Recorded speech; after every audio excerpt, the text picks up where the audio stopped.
Hello my friends and welcome back. Thank you very much for being with me again today. 4 subjects for this video on Ukraine, a short update.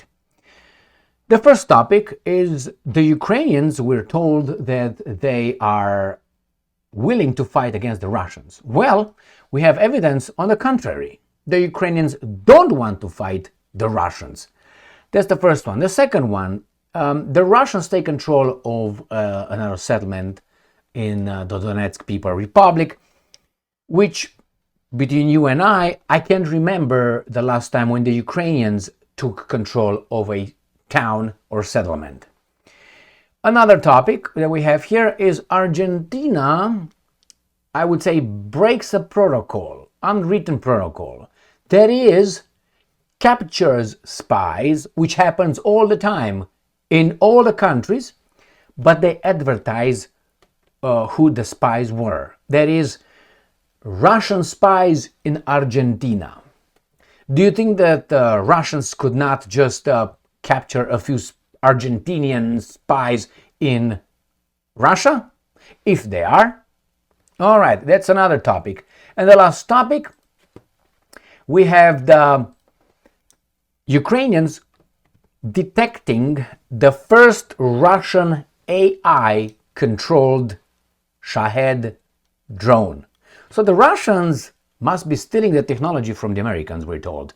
Because remember when the Russians got the hypersonic missiles, Trump claimed they stole it from us, even though we have squat. But nevertheless, the same with the Chinese, the same with the Iranians, even the Houthis allegedly have hypersonic missiles. I doubt that unless that's Iranian. So let's start with the first topic, which is the Ukrainians don't want to fight. Here, Russia Today, 18th of June 2025. Only a quarter of Ukrainian recruits join army willingly. So that should be an indicator that the population, the adult population, doesn't really want to go to war. Now, are they cowards? No, maybe some people have certain convictions. Like, I don't think those guys are my enemies. Or I don't want to fight for that particular guy, like Zelensky. I don't want to fight for the interests that keep Zelensky in charge of my nation. And many others. Some of us are cowards sometimes. Sometimes we muster the courage and then we go and do what we say we support. That's why a lot of people support a lot of things, but then when they are supposed to get in the arena, they don't get in the arena. They stay outside. They like to only, hey, go, yeah, you go first, I never come. No, you go. All right, so let's see what statistics the Russians bring, right? Because this actually, after all, comes from Russia Today. Mobilization figures also suggest Kiev efforts to attract young volunteers are falling short. Fewer than 1 in 4 Ukrainian military recruits enlist on their own initiative, with the vast majority entering service through brutal compulsory conscription, a Ukrainian lawmaker has said. So it's not a Russian. Kiev previously offered young men no subject to the draft perks for volunteering.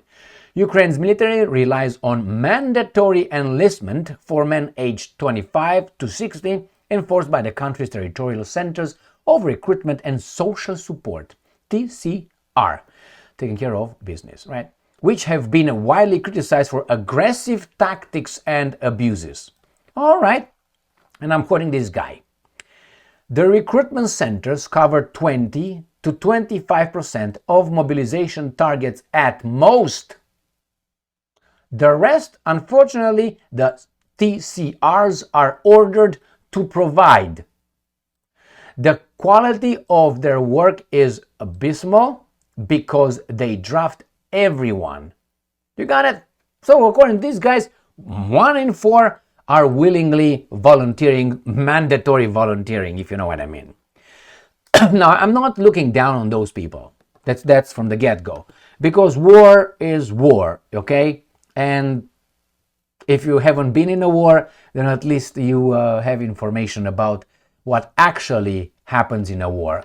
Leave aside Rambo and Chuck Norris and Vietnam, those Hollywood movies. Let them to rest.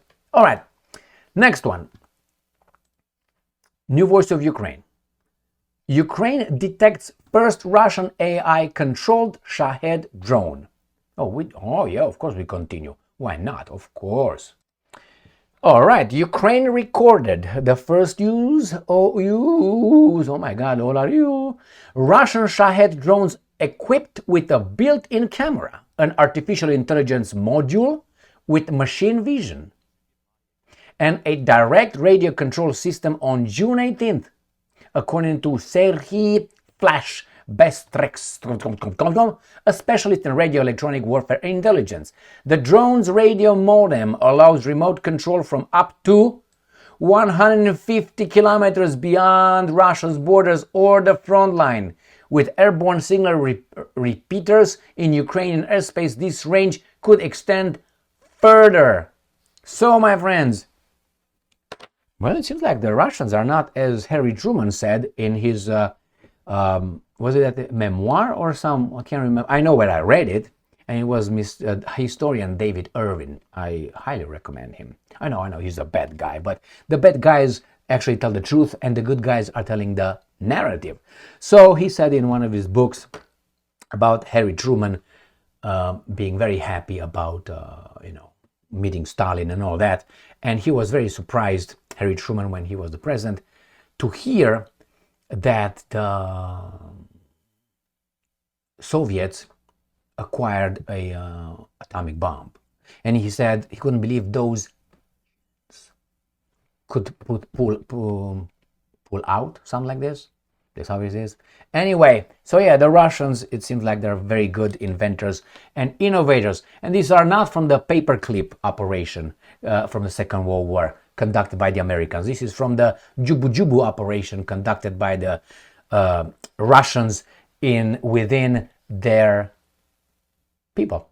All right, next one. These guys break the protocol because that imbecile Milei, the president of Argentina, he's a vassal to the United States of America and to the other guys in the Middle East. You know who? I mean, he's a wannabe something. Ukraine form. Argentine intelligence exposes Russian spies. The Argentine National Intelligence Services has discovered a spy group that included Russian living in the country and, in collaboration with the Argentines, setting up a network of influence to promote Russia's interests. So these are spies? Is that what spies do? Network to influence, promote? Is this what spies do? Anyway, the inquiry targeted an organization called La Campania, associated with the later Wagner Group leader Yevgeny Prigozhin, half Jewish, and with the so-called Lakta project, known for its global disinformation campaigns, known by whom and promoted by whom, for us to know that they are disinformation campaigns, for other people engaged in propaganda and disinformation, for us to know that these guys are disinformation campaigns. Okay? So, the main task of the cell was to run disinformation, that is like bloggers, like people like me, okay? And influence campaigns targeting Argentina. The group members would produce a circulate content across social media. Those are the spies. That's not what a spy does, you fuck-ups. An attempt to influence the activities of local public organizations, foundations, and non-governmental organizations. La Campania objective is to form a group of individuals loyal to Russia's interests, stated an official release. So these are spies? These are spies.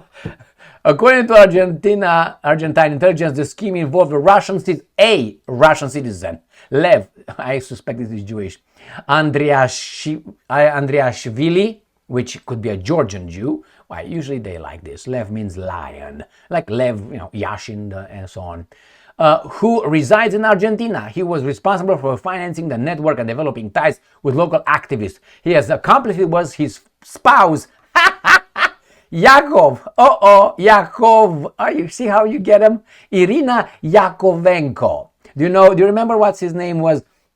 The guy who was in charge of shooting the Tsar, the last Tsar, Nikolai and so on. You remember who was that? A guy called Yakov. Check him out. He's Jewish. Also, Russian national resides of Argentina. All right, whatever, my friends. So this is it. Let me show you another one. This is facts. You don't like the facts? Fuck off. New voice. Argentina arrests Russian spies for destabilization attempts. They're not spies, man. Anyway, let's discuss about this one. Countries who have an interest in other countries, they will recruit people living in a country or sending them for future activation. That is, they will say, let's say, send Gigi, and they will fake the name of Gigi, will come here as a new person, let's say, and Gigi will have a different name. All his history in Romania, let's say, of Gigi will be a different one. It's going to be Ion Bo, okay? And he's going to come and they redo everything. Then they send him here. He comes here legally. And after he comes here legally, he's going to make his way towards certain targets. Let's make it like this, or like tasks. You go into, let's say, the army. You go into, let's say, water dams. You go into, I don't know, propaganda. You go into media, right? You go into politics. And after 3, 10, 20 years, they check on you. Sometimes they finance you. They find out how far you got into whatever they need you to be activated like real. And then after you start working, let's say, for the government, you get a job because you are infiltrated over there. You infiltrated yourself based on what you need to do, the sphere of the field of work, okay? Then they will contact you according to their needs based on the current circumstances. And they will activate, they will contact you through not direct, and they will tell you, now we would like you to do this. And they give you a task, and then you do it. That's how these guys are doing. I mean, propaganda, you can say a spy, all right? Nevertheless, so when the government, let's say, figures out this little spy, but they don't arrest him, they wait to learn more. So they keep him under surveillance. From time to time, not all the time, but they know Gigi is a spy, works for the government over there. And when this guy gets activated and so on, when he's about to transfer secret information, documents to the other guys, then they arrest him, but they don't make it public. They arrest him and let those guys know, we got your boy. And those guys will say, we got your boy. How about we exchange boys? And that's what they do. We don't even hear about it. When you hear about this, it's because someone else had an interest in creating a problem, like, how should I put it, a public problem between countries and governments. The fact that Argentina trumpeted this, that means an order was given to Argentina to do this in order to discredit someone. Because I guarantee you, at this point, remember, for instance, at this point, other people, other spies are captured. They're under surveillance, okay? It's not, and they stop you from transferring information. They stop you then. When you're about to give some, then they get you red-handed. So remember Hungary and Ukraine. The Ukrainians claim the Hungarians are infiltrating and doing all kinds of things in Zakarpattia. Well, the Hungarians the next day said, okay, we got your spies. We're going to keep them up. We caught your spies. They already know about who's who, what's what. Some, they don't. But a lot of them, they do know. So the person who starts trumpeting first, I'm waiting now for the Russians to say, we caught some Argentine spies in our country. If they want to create a problem, even if they fake it, and they say, we got Gigi, Mike, and Tom, and they're all Russians, there's nothing else to do. They make it up. Okay, so that's how it works. That's why we hear about these spies all of a sudden. Do you think other people did not work in Argentina, I don't know, 2 years ago, 5 years ago, 10 years ago, if they really had an interest? Anyway, the timing. Next one. And the last topic, Sputnik. Russian forces take control of Novonikolayevka settlement in DPR. Novonikolayevka is right here. All right, and right here is right here. When I say right here, is right here. So this is between Kramatorsk and Pokrovsk. You see, almost in straight line. Krematorsk, Pokrovsk. And this is a big settlement right there. 5 houses, 3 cattle, 5 chicken, and 1 stray dog. Sometimes a cat around. So this is where they took control over. Right, this. All right, nevertheless, they did. So that's a highway, freeway exit. It's a fucking village. Okay, on a big scheme of things, I'm going to show you where that is located. Right there. You see, so we said Krematorsk, which is Pokrovsk, and you have, how was that? Krematorsk right here and Pokrovsk. In between this, a little bit here. You don't have deeper than that, but it's in this area in here. On a great scheme of things, is located where my strong hand is, okay, in Ukraine. That's where it's located. And I will show you another map. So I will show you where that is. It is right here.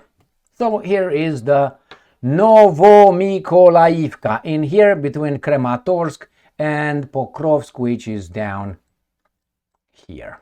Pokrovsk and right here Krematorsk. In here, this is the town of Nikola Bakaraka, the one that I showed you. Right here, this long strip, you know what I mean. All right, or if you want, this is it. Right here in the big scheme of things, in a local Ukrainian. All right, my friends. Thank you very much for being with me again today. Stay strong, stay smart, look for the truth, and be just.